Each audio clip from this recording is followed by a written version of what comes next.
Well, the skies are looking a little dreary out there, but those temperatures are certainly on the chilly side. 34 degrees, yes, that is above freezing. So if we start to see anything falling down, it's not necessarily going to be snow, or if it is, yeah, the upper part of the atmosphere tends to be a bit cooler, but are we actually going to be seeing it as snow once it hits the ground?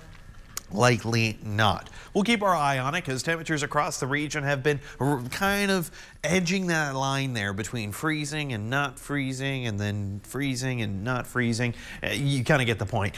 Feels like temperatures are almost for certain below freezing because of a little bit of that wind that we've been keeping an eye on.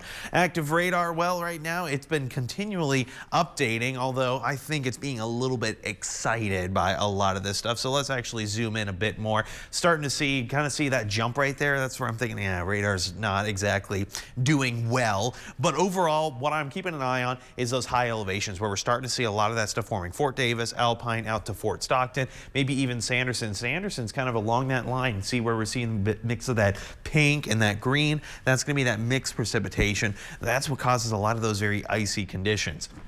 Clearly, we're not seeing anything in Odessa and Midland. I know radar's showing it, but notice it's the very bright white. That's going to be stuff in the upper atmosphere, not making it down to the ground.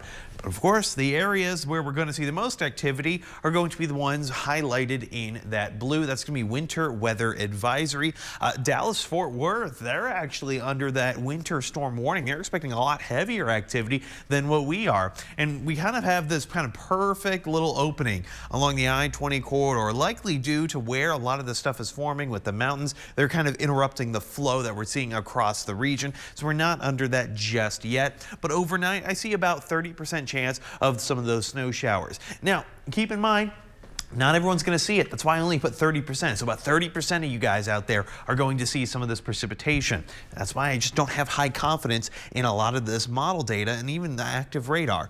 Overnight, though, it's still just going to be downright chilly. Look at these temperatures. Feels like 24 for Pecos early tomorrow morning. Van Horn at 13, Hobbs at 19. So yeah, it's going to feel certainly on the cold side. Your frost scrape alert. Yeah, you might have to give yourself a few extra minutes if you need to head out to work, school, you name it, if nothing has been shut down. But I do want to make sure if you are out there driving, here's some of those travel alerts. Make sure those headlights are on because of the mixed precipitation. Wipers and the defroster because of those wet and icy windshields. Make sure you're keeping an eye on a lot of that. Most of the activity going to be popping up later tonight, kind of just staying to the north, but we're seeing that mix. A lot of that mixed precipitation. That's what's going to be dangerous. That's going to be that ice, that accumulation.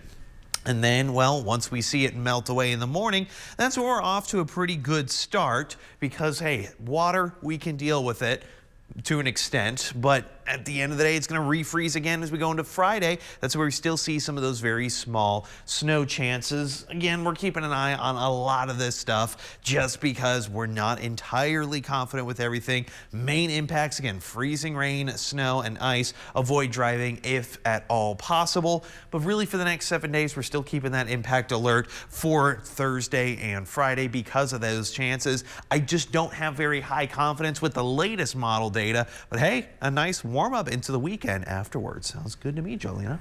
Finally, something we can all look forward to. Well,